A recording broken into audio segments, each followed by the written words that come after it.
Welcome to Pet Sitter Confessional, an open and honest discussion about life as a pet sitter. Today, we're brought to you by our friends at Time to Pet and Pet Sitters International. Well, hello, everybody, and welcome back. Today, we have a very, very special episode of Pet Sitter Confessional. We're talking about artificial intelligence, role in our business and the industry, use cases, cautions, everything in between. And I could think of no better people to have on the show than the three that we have gathered with us today. And first, Michelle Kline with Dog Co Launch, where she helps businesses scale and grow. Michelle, so thankful and happy to have you part of this today. Always a pleasure, Colin. Thanks for having me. We also have with us Doug Keeling, founder of Bad to the Bone Pet Care, hiring guru, and general doer of things. Doug, welcome back to the show. Thank you so much for having me. And we have with us Dan, Dan's Pet Care, pushing a lot of limits in the industry and asking a lot of really good questions recently as well. Dan, it is always a pleasure to have you on the show. Thank you, Colin. Thank you for doing this. I'm in this conversation. Well, I would like to get started and just set a baseline and some understanding so people can understand where each of you are coming from. So right off the bat, how are you using AI currently in your business and day-to-day? Doug, what does that look like for you? Yeah, I've been kind of a late adopter to AI. I just started using ChatGPT and some of the large language models, honestly, about 6 months ago. So I've a little late to the game. I am using it very behind the scenes at this point for a lot of outlining of SOPs and training documents, outlining job ad posts, and a lot of things like that I'm sure we'll talk about in this episode. Okay. Michelle, how are you using it? Yeah, so it took me a while to catch on to, and I know we'll go a million directions on this episode tonight, but it took me a while to wrap my brain around all of the different areas that AI could be applicable to my business, especially because as a coach, there are areas with AI that are totally off limits to me. I've been getting served ads recently of clone yourself as a coach for AI, never have to talk to a human again. And I'm like, that to me, it feels too far a little bit, just so my clients know, I never will do that. I would say AI initially, I came in with a deep hesitancy. I have warmed up to, I believe I know we're going to get all into this, but really critical for companies to be looking for ways that they can adopt it in their practices. The world is moving that way. We can talk about it. For me, where I get really excited about AI right now and where I'm using it really regularly is to synthesize all of this information I've already put together, to analyze data and to enhance my thinking, specifically on things that I am feeding it that I've already created. So as an example, I built a process builder for all of my clients this year within Dog Co. Initially, it was an enrollment bonus, but then pretty quickly I was like, this is way too powerful to only let a few companies use, or to segment inside of Dog Co. And basically, I trained an AI on all of my operating procedures for companies to use as a lifetime feedback on their operations. And that for me was a huge moment of just realizing you can build some really powerful stuff that took me years to create. So since then, I've been really looking for areas that I can start to integrate it more seamlessly. But I would say data consolidation is a big one. And then there actually is one more category that I'm really curious actually to see if y'all use it this way. I talked to my ChatGPT project while I'm driving and then have it synthesize my entire life and give me feedback anytime I'm in the car for more than an hour. Dan, you too? Yes. I love that feature so much. There's so many great things you could use it for. So yes, all in on that one. It truly, I just want it to synthesize me. I'm just like, what do you see? And then sometimes I'm like, I think you can do better. You can give me better feedback than that. Like, I want that feedback loop with it. So that long way to say feedback and data analysis for Michelle. Dan, what role is AI playing in your life and your business these days? Oh man, I am glued to my computer. It started as I don't even remember what year it was. It was when OpenAI was still in research mode, so I had to sign up as a researcher, and there was a certain amount of tokens you would have access to. I remember using that initially just for like simple, like I was just blown away with it for just like copywriting, right? Just like, oh my God, like I could write a blog. I was like, write a blog about a whale. And it just like wrote a blog about like whales and stuff like that. And it was actually, it was still very clunky and it was still kind of like learning stuff, but I was just amazed by the original content. I remember I was in a business plan competition back in 2013, and one of the companies that won wasn't a precursor to Dolly, but it was a similar product to Dolly where you would type in a description of a scene and it would generate this. And this is almost 15 years ago now. And they were making this. I remember being like absolutely blown away by it. So it's been really, really cool to watch things progress.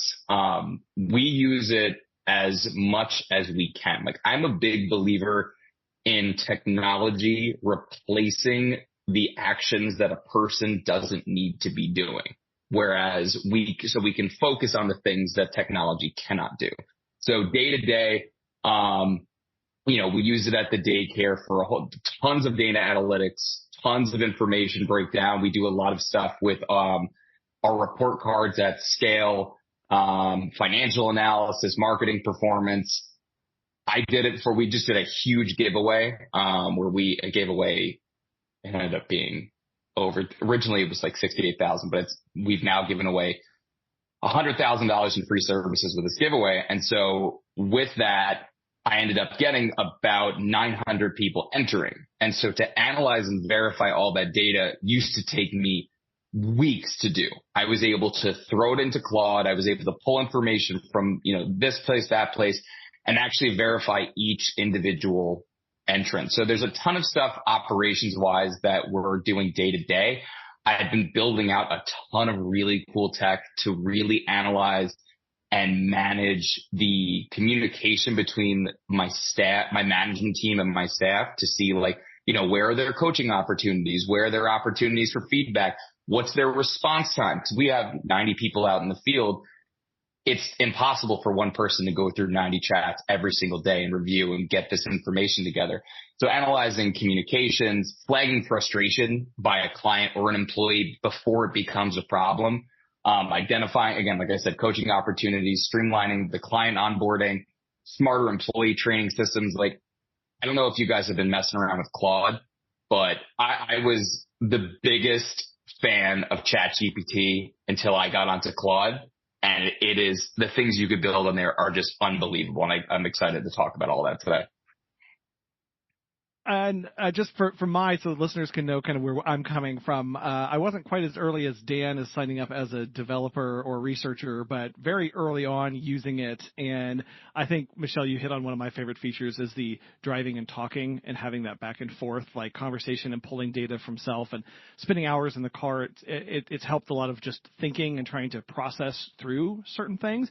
But it's interesting because across the spectrum here, we've got some early adopters, some people who are more late on the other end. There is this hesitancy, I feel like, in the industry and just at large from people. And I was curious from your perspective, like, why is that hesitancy there to take this on? And maybe it's from the personal side or from a business perspective or other reasons. I think there's a number of reasons. One, the biggest thing that I've seen is a lot of people are concerned about the environmental impact. And that's a legitimate concern. Like, I completely understand, like, data centers, they require a ton of energy, a ton of water. They're being put up in areas where the resources are not as plentiful. It does have an impact. So the environmental component, I get. There's also the issue of authenticity, right? So if I'm using AI to write a article based on information that I've gathered. Is that like me, or is that AI, or is it collaborative work? There's so many different things about this that I think are new and scary for people. And I think there's also the dystopian future of robots running everything in our lives that everyone's worried about. And is that a possible eventuality? For sure. The reality is, I think people are scared of the impact on our industry. It's going to hit our clients before it hits us. And that's something that I think we definitely should discuss today, is the impact on our clientele that are going to be replaced. I mean, you guys saw what Jack Dorsey did. He lobbed off 40% of his company and his stock price shot up 25%. That's just math. Like, you got rid of staff, the value of the company went up. And the reality is this is a new industrial revolution. Like, this is the greatest technological revolution that we have seen ever. And being able to learn and implement this stuff can be overwhelming. It's scary. You know, I don't want to get lost in the fog of all of this stuff. And people are concerned about these things, and they have legitimate reasons to be nervous about it. But I don't think things are going to become this dystopian nightmare that everyone is so concerned about. But again, the environmental one for sure is a reason to be concerned. But AI is going to improve the efficiency of power grid. It's going to improve the efficiency of generating electricity. There's a lot of things that, like, while yes, it might initially create the problem, is going to eventually solve a lot of issues. And when you have that level of computational power being applied to big, big problems, you're going to be able to have big solutions. And again, right now, terrifying. There's a lot of things about it that are scary, but it's something that it's like, in history, if you look at it, TV, radio, newspaper, the printing press, every single thing that has come out that has been a shift in media, people have lost their mind. There were hearings in the 50s, I think, with the U.S. Senate about comic books and its impact on people. Or they were worried that, you know, access to too many books was going to be too overwhelming for the human mind. Like, there's so many things that historically we have been like, oh my God, oh my God, oh my God. And it wasn't an issue. In 1800, 80% of Americans were farmers. 2% of Americans farm now. The entire country isn't unemployed. Things just changed. And that's what's happening right now. But it's happening fast, like way faster. It took OpenAI to get to 800 million users, I think, less than 3 years. It took Facebook 10 years to get to 1 billion users. Like, things are moving quickly. And I think that's also the scary thing, is it's overwhelming. They don't know what it's going to do. And the reality is it is moving. So, like, every day there's something new coming out. Every day there's a new iteration of things. And it's just, especially if you are running a smaller operation and you don't have the luxury of being able to sit in front of the computer for a large portion of the day and learn this stuff, you might feel like I'm getting, this is all running right by me. Like, I'm missing the boat on this. Well, and to jump in on that, Dan, like, I think a lot of the energy I see happening in dialogue right now is kind of geared towards, should this be happening? And I lovingly, as someone that also has a lot of the same hesitations, like, I am not an early adopter when it comes to technology overall. So as someone that shares hesitations, I think it is a argument that's formed out of just a non-reality place. Like, it is happening. And so I think it is much more relevant to talk about, how do we do this well? How do we, acknowledging that there are very few answers right now, that as a society, we're going to have to be accountable to finding them. I think that is a much more relevant discussion topic than, should this be happening? Because it is, in my opinion. Yeah, I agree. It's happening one way or another, with us or without us. It is here. It is only going to progress and continue advancing. And I was a late adopter to using ChatGPT and these other models, because a lot of the fear that Dan outlined there, it is happening so fast, and there are so many unknowns. We don't know where this is leading or what it will be capable of. One of my favorite movies when I was a kid was Terminator. And that's what I envisioned. The first time I heard of OpenAI and ChatGPT and these things, that's all I could envision. And that is really why I was so hesitant and why I am still hesitant. But it is happening. This train is leaving the station, and you're either on the train or you're getting left behind as a business owner. That's how I think of it. But, I'm a hippie at heart. I'm a mountain boy. I grew up in Oregon. So the environmental impacts are really what I think of. And anytime I go to open the chat app on my phone or pull it up on my computer, before I type something in there, I ask myself, what are the implications of this? And is it worth those implications? Or should I take the time to do this manually? And sometimes it may be worth those implications, and sometimes it may not be. What I personally really don't like is seeing people use it for things that don't have high impact and don't provide a lot of value. I think it's great to use it when and where we can save time. Like, for example, Michelle and Dan both mentioned using it for data analysis. This is something that used to take hours and hours and hours, each quarter for me to sift through spreadsheets and manually calculate, our lifetime value of our clients and our average retention rate and our churn rate and these different things. Now I can just pull those reports, our financial reports from Time to Pet, upload them straight to ChatGPT or Claude or one of these other models and have it do the same amount of work in seconds that would have taken me hours before. And then I can use that time that it bought me back to go and focus on actually building better and stronger relationships. I use that time to go and call my clients, say, hey, how have you been? How are you doing? Go and meet with my team in the field, take them a cup of coffee and say, tell me how you're doing. And those things I think are highly valuable and worth it. I think we start losing the plot though when we, open these apps and say, generate an image of me, on a beach drinking a martini. What that may not be worth the environmental implications.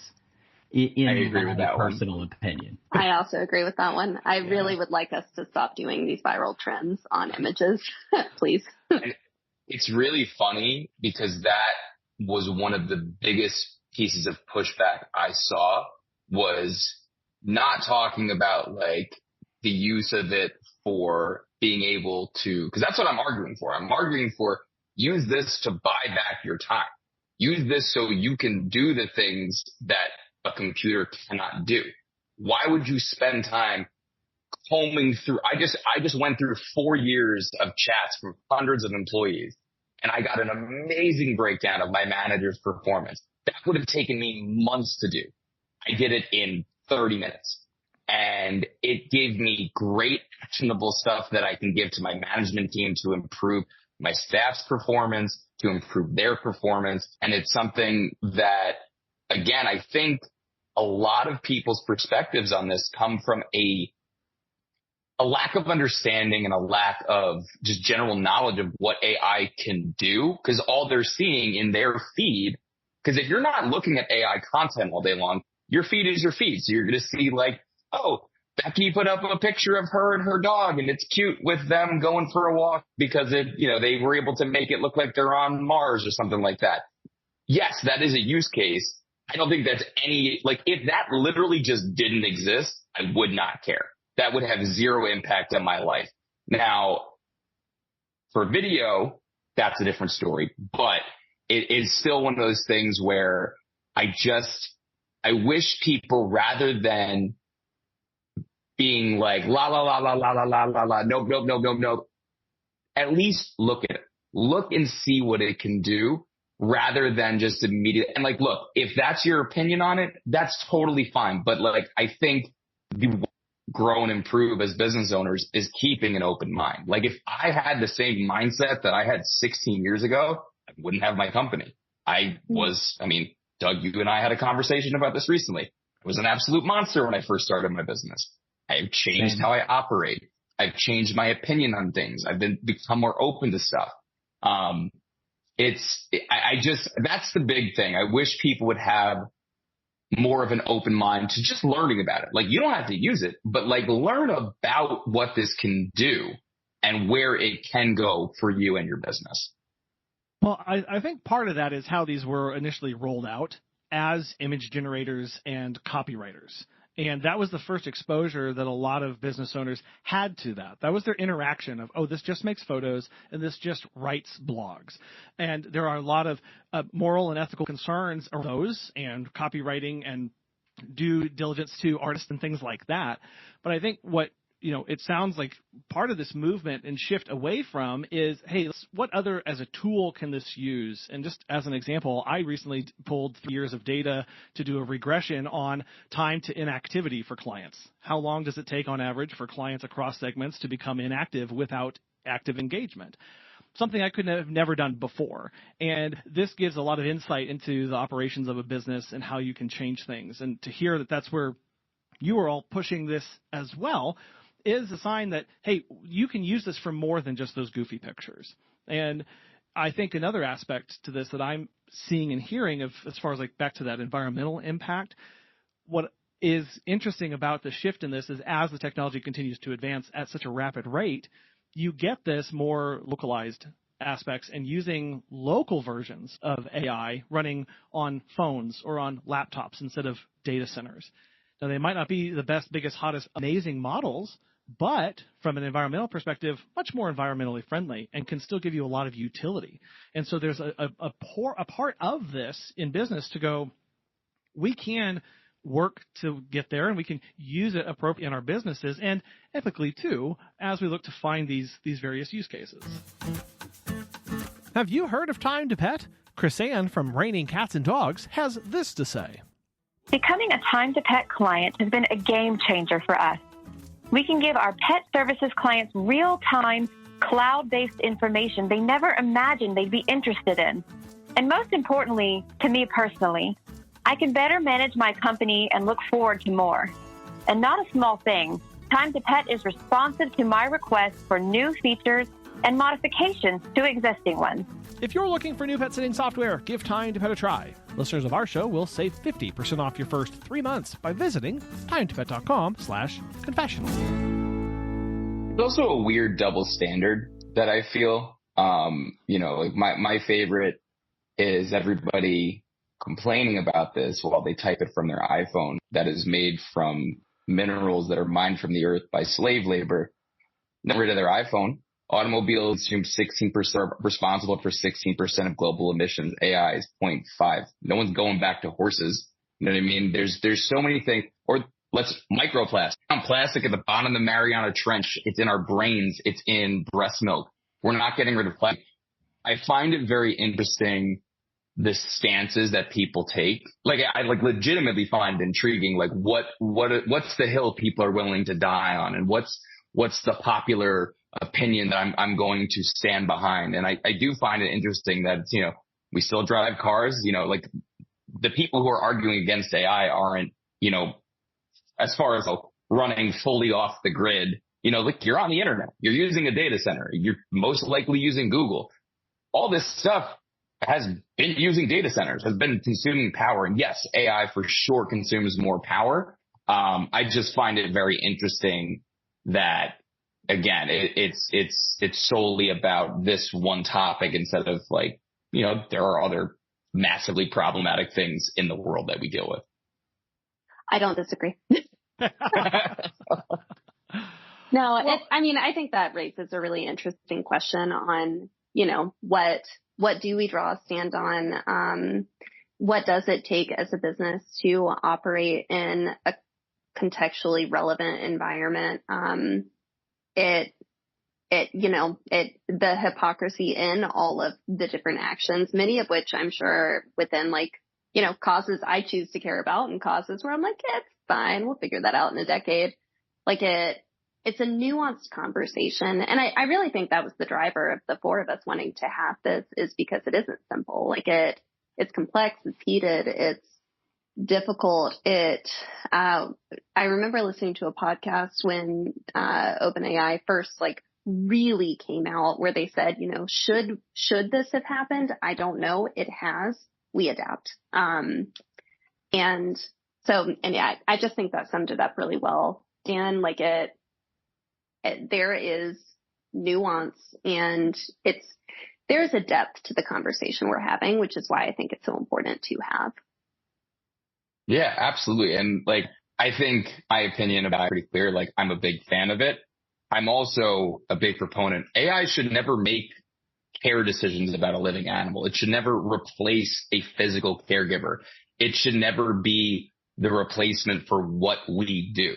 It should supplement what we do. It should be a merging of using this technology to make it so we can do what we do best and not have to focus on the monotony. Because we're all business owners. We know there's tons of crap that we have to do that is just boring and tedious and not enjoyable. We all got into this because at the end of the day, we all love animals and we want to work with animals. And being able to focus our energy on that is, I think, the most important and most valuable thing that we're able to get from AI. I'm so excited for what this can do. Again, with the hopes, Michelle, you actually, you brought up, I do believe down the line, AI will be able to improve itself so that we are not in this terrible energy crisis, or we're not running into the issues of, there's no clean water in this community because this data center is using it all for cooling. I'm not a monster. I don't want people to not have clean water and for electrical costs to go up. I think that there's a lot that can be accomplished. It's just, it's something that's happening. It's here. It's not going anywhere. The same thing happened with the internet. The guy who I think actually created the Ethernet thought that the internet was going to collapse by 1996. There are people historically who just look at things and they're like, oh, this is not gonna work. Or there was I can't remember what bank it was, but he was telling people not to invest in Ford because the horse was here to stay. Or my favorite, there's a memo from an executive at Blockbuster, and this is, they had Netflix was trying to get acquired by them, and Blockbuster wasn't worried about it. And in the memo, they were like, we have nothing to worry about because people like coming to the store to look at the box. When's the last time any of you went to a Blockbuster? Don't be Blockbuster. I went to the last Blockbuster left in the world in Alaska? last year. It's in Bend, Oregon. I made a whole vlog about it on my YouTube channel. I love that. So one left. Other than a tourist attraction, yeah, we see where this kind of leads. But Dan, you had brought up an interesting point there about role of AI in business versus role in AI in the care of pets. And I know that was a kind of a takeaway from what your little survey across Facebook garnered, was there was very little discussion about the role.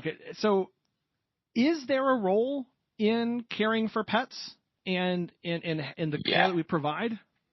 Yeah, absolutely. I think there's a number of ways that it can impact care. Again, the primary way right now is being able to have more time to be able to focus our time and attention on caring for these animals.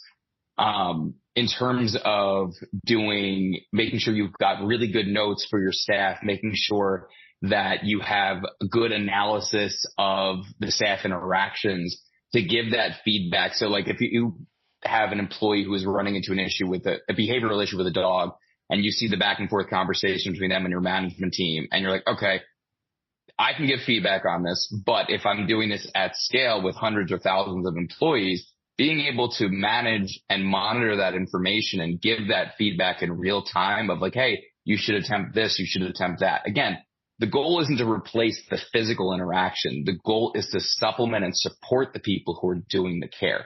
I think there's a ton of stuff that's coming with cameras and AI. I mean, this is like 4 or 5 years ago, I interviewed somebody talking about it's an AI dog training tool, and it's this camera that it's a device that sits in your home and it analyzes your dog. And so when your dog sits, it gives it a treat. And like, it's an oversimplification of what the technology does, but eventually these things are going to be a part of our lives. One of the couple of groups I posted in were daycare and boarding. And so I was talking about the implementation of AI in monitoring behavior, not replacing people to be in the room with the dog, but to have a second pair of unblinking eyes that are constantly monitoring things so that, one, you could detect, I've dealt with this. We've had a dog that's had a seizure at night, and luckily, my staff are there with the dogs. But unfortunately, in the boarding industry, I don't know the exact number, but it's way higher than it should be. Most of these facilities don't have staff overnight. They don't have eyes on these dogs. So if you have a system, if you're not going to have somebody there, because some of these businesses just aren't going to change. I mean, I'm hoping to force that change one day. That's my goal. But if you don't have somebody there and you have a camera system that can detect a medical incident that's taking place, a neurological, you could identify vestibular syndrome just with the simple shaking of a dog's head. There's a lot of things that these things can catch. And that's data that is useful for you as a business owner to be able to share with the client. It's stuff that you be able to use at home. There's a lot of things that are going to be implemented, and it's not meant to be this dystopian, big brother overarching thing that's looking at everything in our lives. It's supposed to be something that is a tool that helps us help the animals. Yeah. On that note, I was talking to a vet tech literally earlier today, and he was saying that the hospital that he works at is actually starting to use an AI tool that can analyze the x-rays that they take, which means that then the veterinarian can see and help more dogs and more cats in the hospital. And the AI tool is actually doing a better job, analyzing these x-rays than a human could anyway. So the clients are actually getting better results. The veterinarian's able to care for more dogs because of this AI tool. But I was thinking, Dan, as you were talking there, we're kind of up here in the clouds with this. We're very, very big. We're talking at scale, large teams, facilities. Now I'm talking about hospitals. To bring it back down to, the average pet sitter and dog walker and dog trainer that may be listening to this, let's say you're solo and you don't have any employees, you don't have a facility. Maybe you're only able to fit 8 dog walks on your schedule each day because you have to set aside time for these various administrative tasks. That's where some of these AI tools can come in and save you a lot of time with these administrative tasks, which again allows you to go out there and walk more dogs and fit more pet sits on your schedule. And just like you said, it's not about replacing the person. It is not about replacing, the actual care for the animal. It's really the exact opposite of that. It's using these tools to provide more care. There's also the implementation of smart bowls, right? So if you have a dog bowl that is going to analyze your dog's food consumption or water consumption, and then all of a sudden, there's an uptick in the amount of water that your dog is drinking, it could send you a notification like, hey, Ruby's been drinking more water I've noticed an increase in water consumption over the last 6 months. Has there been any behavioral changes? Little pieces of data that we might not notice. Because again, if you're a pet care professional, this is our world. This is our lives. I deal with this with my staff all the time. They're like, I don't get why they, pet parents don't do A, B, and C. Not everyone is going to go above and beyond the way we do. This is what we do for a living. This is our passion. This is our love. Being able to make it so that kind of information, especially on the medical side for pet owners, is huge. Being able to have these tools. I mean, even toys that are going to be engaging with dogs when a person isn't there. Because also, what we do isn't cheap. like, I know I am not an inexpensive service, and it's something that, over time, I hope to be able to reduce our overhead so that we can make things more affordable. But there are going to be people that can't afford somebody to come and do X, Y, and Z with their dog. And there might be a product out there that allows them to get a little bit more exercise in the house. Like, these are small little things that, can make a difference in an animal's life, because the reality is, I think you all experience this. Not everyone can afford to hire someone to come take care of their pets. It's just the reality of what we do. It's the same thing in the vet space, and all of these things. There are things that are going to kind of create this great equalizer effect, for pet owners, but also, Doug, what you're talking about with small businesses. Like, I'm lucky enough where I've got a team. I've got a team of 90 plus people. I've got people working on all sorts of different things day in and day out. So I get to focus on this. But if you're someone who is building a business right now, you can have a marketing department. You can have an HR department. You can have customer support and all of these things.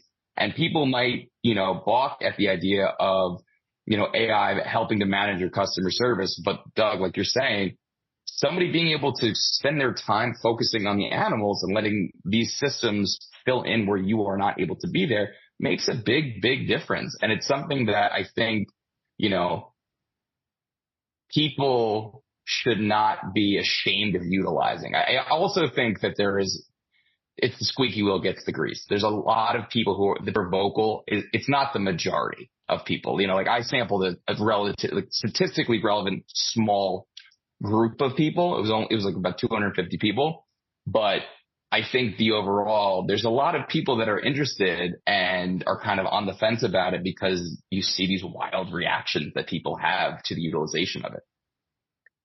Dan, I'd love to go back and kind of hyper-focus on something you were just talking about, which is outsourcing the administrative focuses of your business to AI. So one of the complexities that I see in scaling pet care businesses is the admin costs to your business. They're purely at cost. Like, if you don't have people generating revenue, that is a hardship for many businesses to be able to afford. And in order to compensate for it, you have to push down your labor costs for your field staff so low in order to be able to afford it. And I think it is an interesting argument, as we're in a world where cost of living is going up, where there are increasing expenses. Is it, okay, maybe this is going to start, I'm sure this will start some thread somewhere on the internet, but I think if we're looking at ethics, is it more ethical to outsource what you can so that you can pay people in the field more, or to deny that out of kind of broader ethical concerns on the environment? I'm already cringing at what I probably just started, but I think it's a question worth talking about, because I think about that a lot. Like, I don't have a pet care business anymore, so I use the word we, kind of representing Dogco. Like, there is a real cap on what you can pay people per hour in this industry based off what the market can hold. Yeah. I'm glad you brought, sorry, go ahead, Dan. So I think on top of that, there is also the compounding effect of what this is going to do in terms of your ability. I'm sorry, I completely lost my train of thought. Colin, you can take right back over. My brain just, boom, shut up. See, this is what happens when you spend too much time staring at a computer. You can't think anymore. Well, it will come back to me. I think that trade-off, Michelle, that you're talking about is a very interesting one. How do I support higher wages or more field staff while not taking on that expense, that labor cost of the admin side? And what trade-off does that give me in my business? What am I able to do? How am I able to adapt to this? And what kind of customer service do my clients experience from that? I mean, when we look at trying to help our clients, that admin side is huge. They have questions, they have needs, they have concerns, they have preferences that we need to take in. I mean, I'm thinking of just a really simple use case that we used it recently for. Had a dog who was not engaging in any of their toys, and the client was spending hundreds of dollars trying to figure out what toy to get this dog. And it was just hunt and peck, hunt and peck. I said, lay all the toys on your kitchen floor and take a picture of it. Took that picture, threw it into chat, and said, my dog likes none of these. Give me 10 more options that would be more engaging for this dog with this breed, this age, and and got Amazon links, got links to local pet stores that we could go then take and give to the client, and they were able to find toys that their dog actually liked. That was an amazing experience that person had, that I just didn't have 15 hours to go deep diving in comparison between toys to come back to that client with. I love that use case. Like that right there is just, it's like one of those things where it's like, oh, no, like why don't I just take a picture of this? And it's one of those things where you have these little aha moments of just small individual use cases that really do deliver value. I finally remembered what I was trying to say. So building on what you were saying, Michelle, I think we are going to see some economic downturn in the next couple of years. It's not going to be permanent, but AI is going to have an impact on jobs, right? So right now, using AI to fortify your business from the standpoint of being able to reduce your overhead and make sure that if you need to, you can operate in a more lean fashion, that whether that's getting rid of X, Y, and Z position, or if you're trying to build your business, not having to hire someone for $70,000, $80,000, $90,000 a year, and being able to have that marketing expert, or being able to have that person who is writing your blogs, or whatever it is that you are utilizing it for, being prepared for the eventual impact that this is going to have, because it's going to have an impact on our industry. Like I do think in the next 3 or 4 years, there's going to be a hit, because you're going to see in finance, like fintech jobs, finance jobs, in the legal field, a lot of white collar jobs are at risk right now. And for many of us, that's our clientele. Those are the people who are paying our bills. So while yes, us as pet care professionals, we're not being replaced by robotics, I have to definitely adjust my number, because I know, Colin, I've talked about it before, about I think robots are coming. In my research, I see it's going to take a lot longer based on the actual like way the mechanics work. So I'm less worried about them coming for our jobs, but being able to fortify your business so that you're not in a position of having to make a choice of like, either I have to pay a very, very low wage for my staff to be able to afford admin. Like, I mean, before AI, I lived at my parents' house till I was 30 years old, so I can keep my costs down so I could afford to hire managers. Many people don't want to, or don't have the opportunity to do that, or don't have the option to do that. This is something that does free up a lot of money for people, and it allows you to be able to have that support and set your business up for success. Because, I mean, I started this in 2009. Things were not great economically at that time. And like, you know, we've been through COVID, we've been through these things. So anyone who's been doing this for a while, you ride the up and down waves of the financial markets and the impact it does have on the jobs. Being able to have the option to operate from a more lean standpoint is really, really important. Doug, I would love your opinion on that, because I know earlier in the intro we had talked about how there would be a potential impact to our actual clients. And I know Dan gave the example of Jack Dorsey and his company Block laying off, 4,000 people in that. And he's not the only one. And that's coming. How are you taking that kind of news? And what do we do to prepare for that changing client avatar or needs or demands in our business? Wow. Yeah, no pressure, Doug. Yeah, no pressure. Just go ahead and solve that for us. Solve the problem, Doug. Issues. Yeah. No pressure at all there.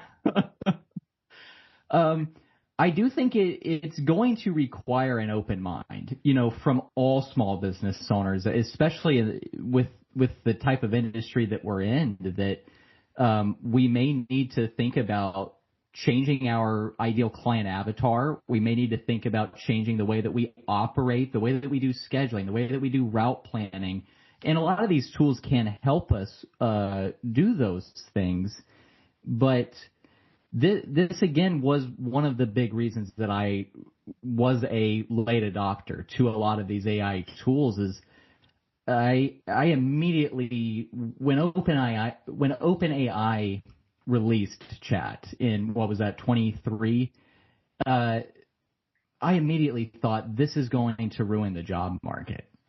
And I'm a hiring guy. I mean, you guys know I have the hiring course. I, live and breathe that side, and anything that's going to replace jobs, or take them away scares me. But I think Dan made the point earlier that it's not that they're going to lose their jobs forever. It's just going to change the job market. It's going to allow people to make an income doing other things that maybe they are more passionate about. And we're going to have to look at the way that we operate and say, maybe we need to operate on different hours, to fit their new schedules, or maybe we need to offer slightly different services to fit their new needs. The world is changing, and we are going to have to be ready to evolve very quickly. But, I really relate with a lot of the fear that people have here because so much of it is unknown. We don't know how many jobs are going to be lost or when they're going to be lost or what they're going to be replaced with. And that is a very valid fear to have right now, I think. Yeah. I've got like a list of these situations. So you've had the agricultural and industrial revolution. The automobile killed entire industries. You had ATMs are supposed to eliminate bank tellers. Since the emergence of the ATM, the number of bank tellers has gone through the roof. Spreadsheets were supposed to remove the jobs for accountants.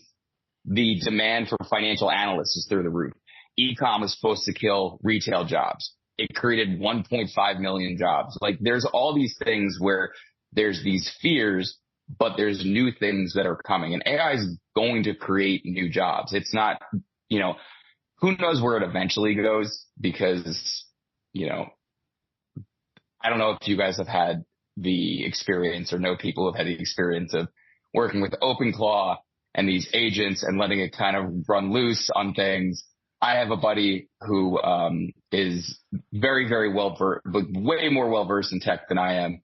And he had a incident the other day where it went wild and started deleting all of his emails. And he luckily had it all backed up with Vault through Workspace. But it's one of those things where, there's a lot of stuff that can go awry. And, if we're talking big picture, our government is using this. Like this is stuff that is AI is being heavily used in all global conflicts right now. It's used in targeting. It's used in all of our missile systems. And it's, there's a lot of, if you go beyond the job portion, there's the Terminator fear. There is that is something that the reality of it happening right now, I'm not concerned about, but in 30, 40, 50 years, who knows what it looks like. I don't know if you guys have seen, this is completely off the pet space. They have children's toys that have AI in them. So they interact with these toys. So these kids are building emotional attachments in ways that I don't know, how emotionally connected to your toys you guys were growing up, but they're developing feelings for these things. And so there's a lot of things that are very interesting that are taking place with the technology. But again, I think there's going to be a prompt engineer. If you told somebody a prompt engineer was a job 5 years ago, you'd be like, what is that? I think the average prompt engineer is getting paid $160,000 a year right now. It's knowing how to use the tool. You can have a hammer, you can hit yourself in the face with it, or you can build a house with it. There's a lot of ways you can use tools. And at the end of the day, it's important to know how to utilize those things and to be able to, because the people who are going to lose their jobs, they're not losing their jobs exclusively to AI. They're losing their jobs to people who know how to use AI in their job. That's what it is. It's being able to use the tool effectively. And now a word from our friends at Pet Sitters International. Anyone can put up a Facebook post and call themselves a pet sitter. So what separates a hobbyist from a professional? It's not just love of animals or experience or even insurance coverage. That's why PSI released our global standards for professional pet sitting and dog walking businesses. This first of its kind public framework provides pet parents with an in-depth picture of what professional pet care should look like and provides you with a roadmap for building a successful, sustainable business that provides consistent, safe, and ethical care for pets and peace of mind for your clients. Learn more at petsit.com/PSC. Michelle, how are you seeing companies adapt to that perspective of changing clients or preparing for, changing demographics for who they're serving? It's a good question. Sorry, Dan activated my former therapist brain on child attachment, so I'm kind of fixated on the toy thing right now. For any listeners who did not know, I used to be a therapist. Anyways. So I'm catching up, but my brain went on a whole different tangent there. I'm just saying that's really going to have some impact. So that's interesting to me. Okay. So, client avatar. Yes. Who we're serving. So, I think the reality is businesses have always had to be nimble about who they serve and how they align to the marketplace. And I think the tension that a lot of businesses are feeling right now, it's my personal opinion, has more to do with an accelerated timeline of how quickly they need to make changes than necessarily that being a new thing that we are contending with as a business.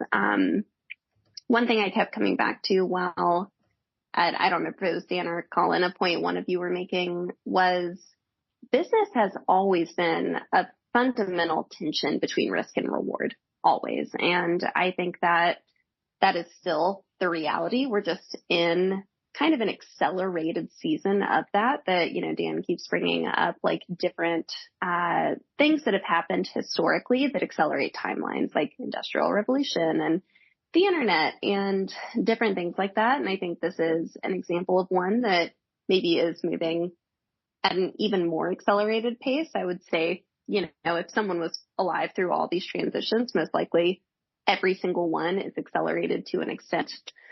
So I would say the skill set of becoming nimble to adapting to changes in your marketplace has always been a reality. I do think companies are feeling it more acutely. I do think this is an argument for really aligning with a client type that deeply emotionally identifies with the service that you offer. I think that's always been powerful. I think the more you can lean into that, the probably more solid your client base will be through some of the upcoming changes. And I don't know if there's a clear takeaway to what I'm saying, but I think that risk, reward, and the adaptability, it's always been. I think we're just feeling it more acutely right now. I think to build on that, the value is going to be in human experiences. If, the more we lean into AI, the more we lean into all this hardware, software, all these different things that are going to be deployed, the value is going to be in human-based care. But people will be able to say down the line, it's going to be I have a person who takes care of my dog. That's going to become the premium. What we do will actually become a premium because you're going to always have I guarantee you, Web or Rover will be one of the first two companies that do launch robotic dog walking. Whenever it does happen, you will see it, and you will see then the nightmare news stories of whatever horrible thing happens because of how infuriatingly irresponsible these two companies are. But I think that the value on the human experience and creating something that is human driven is going to become increasingly more appreciated by pet parents. And again, being able to focus our efforts on that by the utilization of these systems. I agree, Dan. And I think that's where we're going to enter into this interesting time where I don't know, there's just a tension in being countercultural in some ways. I know with Dogco, I'm leaning into in-person experiences. I think that is going to become more and more valuable. And I'm going to be honest, it's less convenient. It takes more admin time. It takes more planning. It does. It's more expensive. Colin's what? That's wild. And so I think there's this tension of how much do we adapt? How much do we lean in? And how much do we kind of position ourselves as countercultural like, I guess I say that to say I see why companies are struggling with navigating this new dynamic, because I think both have merit. It really does expose the commodity versus premium and luxury aspects of the industry that kind of already existed. Take that and use AI to lean into, like you're talking about, Michelle, here, these personal aspects. Like, that's where the ultimate value really comes into play.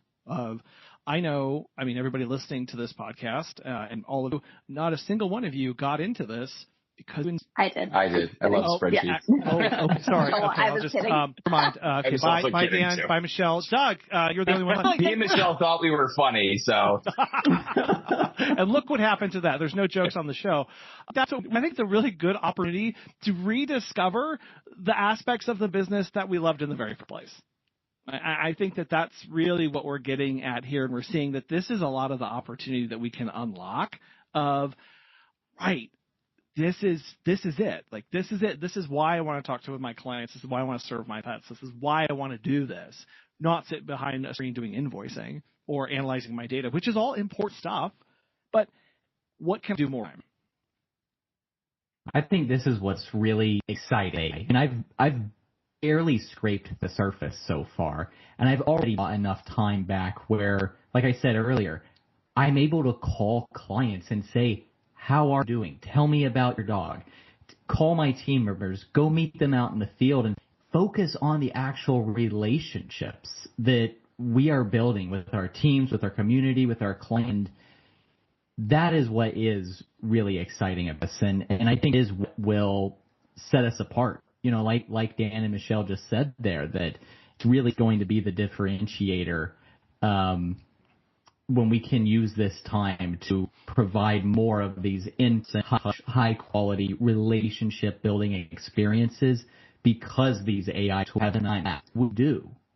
If we could get an hour back every week or an hour back every day, what could we use that time for? Maybe we go volunteer at the animal shelter and walk these dogs who are in need. Maybe we volunteer at the local kitchen or the homeless shelter. There's so many beautiful, amazing things we can do with this time if we utilize the tools correctly and utilize our schedule correctly. And that really is what is exciting about all of this. No, I definitely agree. I think being able to focus on stuff, and this is where, again, understand everyone's perspective is different on these things. This is where my frustration with the people who put their fingers in their ears and just la la la la la la la is, those are the ones who, when there is economic downturn, because when there's economic downturn and people lose jobs, there's going to be a lot more people walking dogs. There's going to be a lot more people that are driving down what the base is for services. And if you are not in a position to be able to be operating lean, you are going to have to be doing the busy work. And there is going to be any that is able to make sure, allowing for things to get missed and things aren't going to fall through the cracks, and it's going to affect your business. Like, it's going to be, using AI, I genuinely believe is a competitive advantage. And I think that, regardless of all of the negative connotations about it, it's not going anywhere. And it's something that, I want people to use it, whether you're a big company or a small company, to do exactly what Doug is talking about.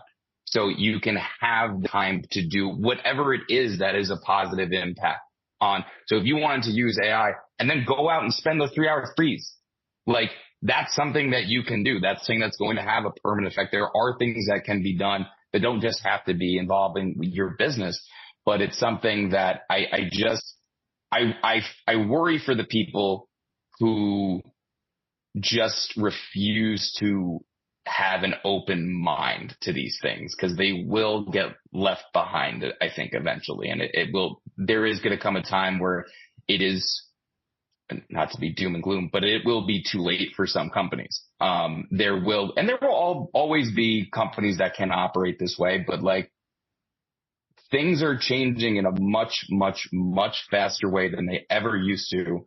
And I don't think people are prepared for what is coming in the next 5 years. It's not going to be the way internet adoption happened, what happened in 25 years is going to happen in 3 to 5 years. Like it is a much, much, much more consolidated timeline. And, you know, the goal is to be able to have it where we can focus on the best parts of what we do. Well, and there is an aspect of time in and time using AI. It does that history, it becomes really rich week after week, month after month.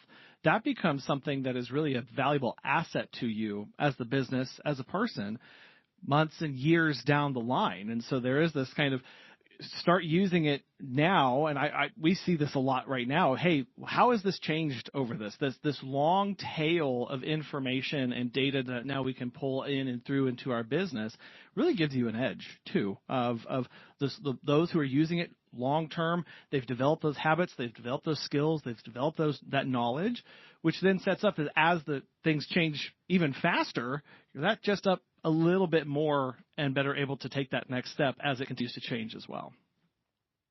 One other thing on the speed of things. So, you know, internet came around and then Google took over search. They were able, you know, if you were not ranked on Google, people weren't finding you. The switch from SEO to AEO has happened now. And if people are not optimizing their sites for AEO, which is AI engine optimization, being able to have these all different chat tools, being able to find your business when someone is saying, I need a dog walker in town X, and you're not because somebody has written optimized content, which you can use AI. Like I've used Claude to do full analysis of my website, and we figured out, okay, these are the things we have to do. And I ran it against Gemini, and I ran it against ChatGPT as well, just to compare and contrast and see what the things are, so that you are showing up, because this is going to be how people search. I mean, who knows? But if I was a betting man, I'm putting all of my money on this is where search is going. It is.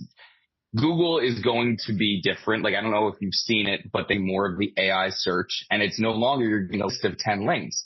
It's giving you an answer. You're not saying dog walker near me. You're saying, can you find me a dog walker that's in my area that's reliable and has good reviews? It's going to go and look, and it's going to find, oh, here's, bad to the bone. Perfect. You're good to go. They're going to give you one answer, maybe a couple of options. But if you live in a city where there's, I don't know, dozens, if not hundreds of pet care options, and you are not priming your site and your content for being able to be found by these systems, you're eventually going to become invisible. And again, that's one of those things where it's just like learning about it now. Again, it's not going to happen overnight, but it's going to happen faster than it happened with SEO for sure. I'm wondering if it might be possible for us, even briefly, to take the conversation towards the listener that might be feeling kind of an abject pit of fear in their stomachs, yes. Because I know that that's probably happening for a lot. I mean, I feel it. I'm like, oh my God, I'm so behind. And I'm using AI. And I'm so sorry, Colin. I just took over moderating. No, Dan. Go for it. Go for it. Go for it, Michelle. Okay, great. I already started, so I don't know how to stop. Dan, do you have thoughts on, as the early adopter in this group, if someone's listening to this and they're like, okay, I see it. I see the need to dip the toe in, put a foot in, and I'm just so overwhelmed. I'm feeling a lot of fear. How do they start? And I'm also asking slightly for me. Go on. Yes. So first, to make you feel better, I feel behind, and I'm in the process of building a whole bunch of stuff that I never even had the skill set to do 6 months ago. So you're not alone in feeling that way. I also have that feeling of, oh my God, because there's so much happening. Yeah. The beauty of this versus other technologies is it's conversational. So you can, whether it's personally, I am in a very torrid love affair with Claude right now. Claude is my jam right now. ChatGPT was great and I use it, but Claude is where I'm at. You can ask these systems how to get educated on this. What do I need to do? So you can literally go into Claude or ChatGPT and say, I am brand new to this. I run a pet care business and I do X, Y, and Z services. then drop your link in so it can get an idea of what your company does or whatever information you want to provide it, and say, I want to become better educated in AI and how I can use it in my business.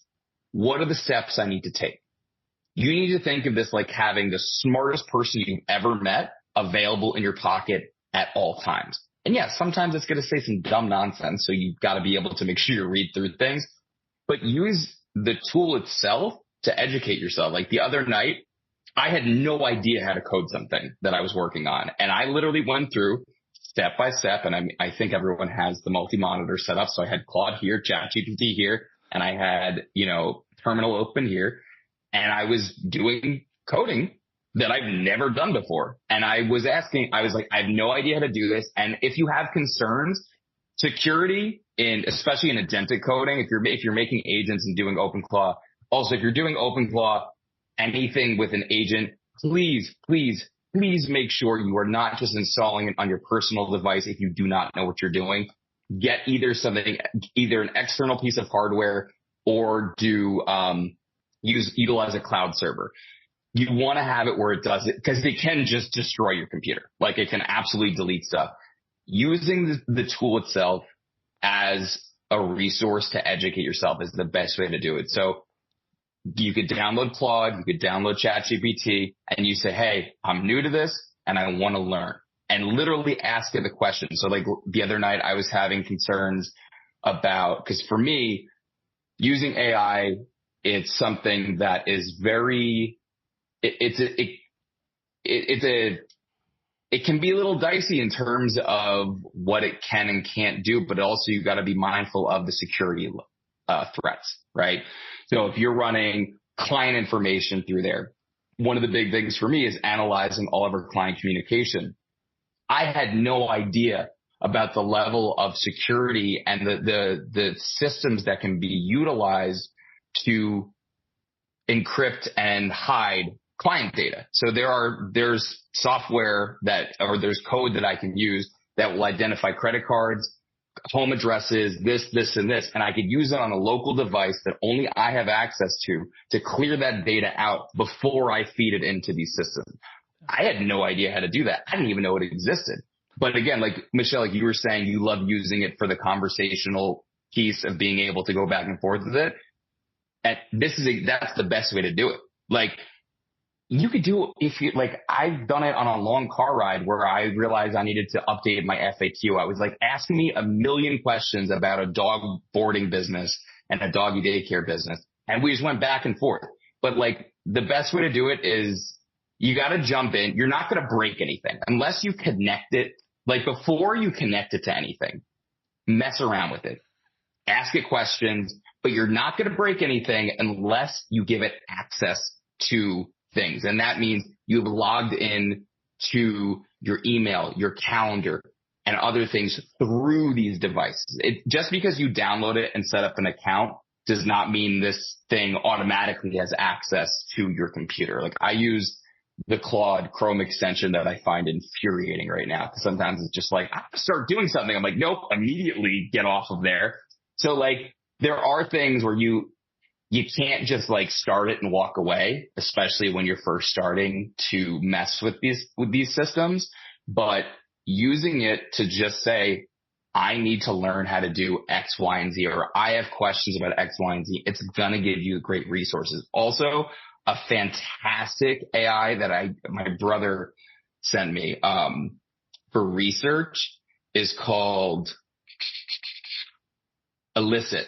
Elicit AI is amazing for doing research. I had it because one of my big current arguments in my world right now is about overnight staffing and boarding. And I wanted to get actual scientific information about the impact of these environments on animals. I used it in Claude. I asked ChatGPT and it gave me like okay answers, but this gave me like real scientific back data. So there's different AIs for all sorts of different things. But like if someone is looking to start getting their feet wet, you could do Gemini, you could do Claude, you could do ChatGPT. Personally, I love Claude, but I think learning how to use all these different systems, because they all do different things well. and it's figuring out what works best for you and what you're comfortable giving to it. Another thing that is really important to do is making sure you put good custom instructions in ChatGPT about what you want it to do. Michelle, I know you're obviously a big fan of the Hermosis, just as I am. So I have it trained on, if it's giving me marketing or customer support advice and things like that, I want it to think about things from the perspective of Alex Hormozi and Gary Vaynerchuk. That's just how I like their approach to business.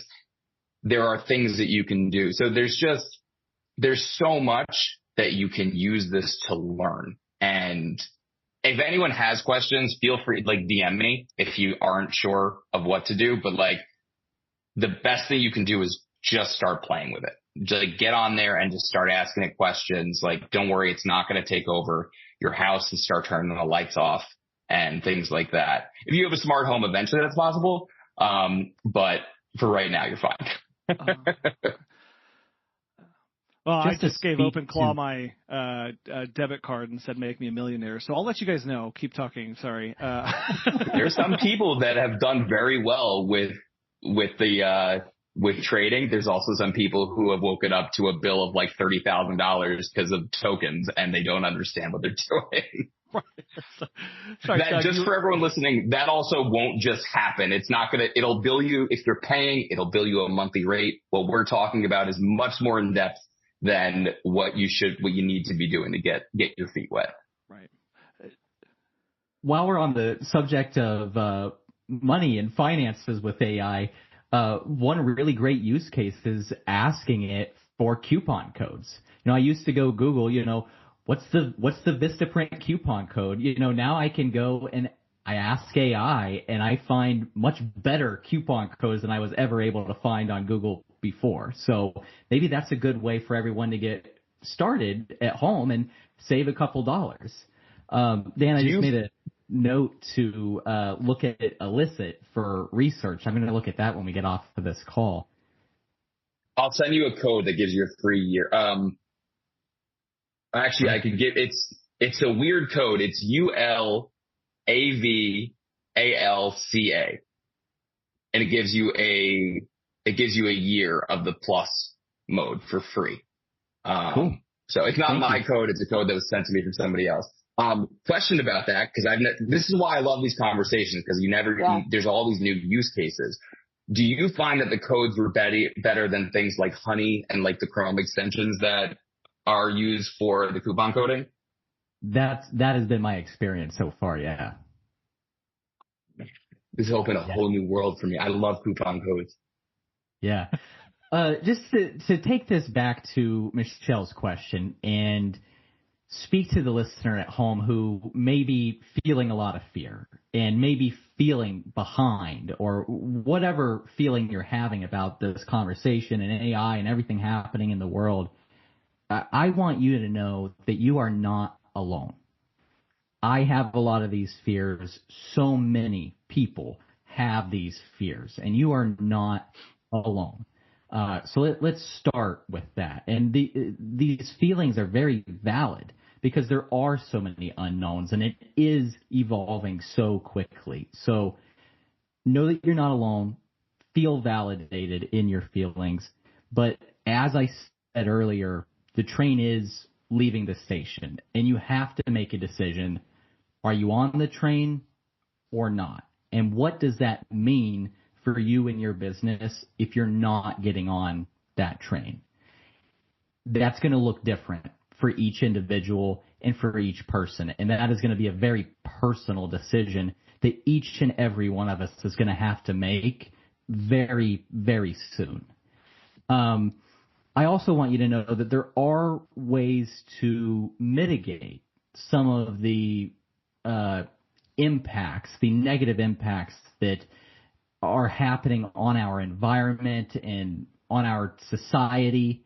Some of the ways that I'm doing that is the more that I utilize AI and these tools, the more that I am donating to organizations like Jungle Keepers and the Water Alliance and the World Wildlife Fund.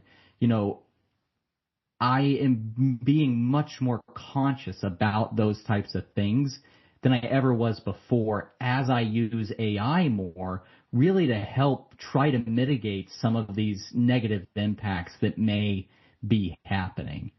And I like what Dan said earlier, that yes, there may be some impacts now, but the power of these tools will help us solve some of these impacts over time. That's not going to happen tomorrow, but I look at everything with a glass half full mindset. I believe in positivity, and I do believe that a lot of these things are short term.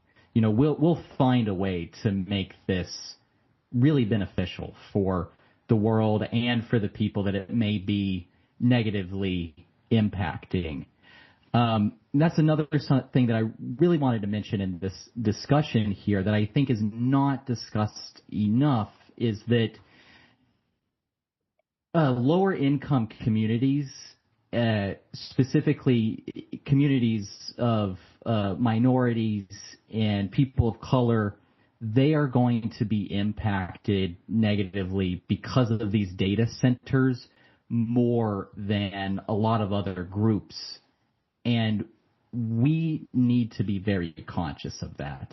And we need to think about how can we mitigate the risks, how can we mitigate the negative impacts and protect those communities and protect the residents of those communities. I think that has to be at the forefront of our thought process as we start to utilize these tools. And I think that's something that I don't hear talked about as much as I think it should be. And all of that being said, if you're ready to get started and you're not sure how to get started, I agree with everything that Dan just said. And I also have a YouTube video that's called 3 Ways You Need to Use AI in Your Business. Go to youtube.com/Doug the Dog Guy. Colin, I hope you don't mind me giving a plug there. But I tell you how to write a good prompt to give these large language models to give you some high impact and high value results for your business. I think also to build on what Doug's saying, I think it's also, it's going to be impacting its lower income communities globally, right? So there have been a lot of things that are happening in South America where these data centers are being built, where you might not have the same protections for communities that you have. Because they're, as much control as corporations have in this country, what you can do out of this country is absolutely wild. Like, you know, there's crazy stuff that happens globally. And, you know, to build on that further, it's scary and it's upsetting because, I mean, the idea of this, of it having a negative impact on people who didn't ask for this to be introduced to their community, or, I think there's a need for these companies to be responsible. The argument that they all make is basically, someone is going to eventually release the dragon, which is the emergence of truly sentient AI, right?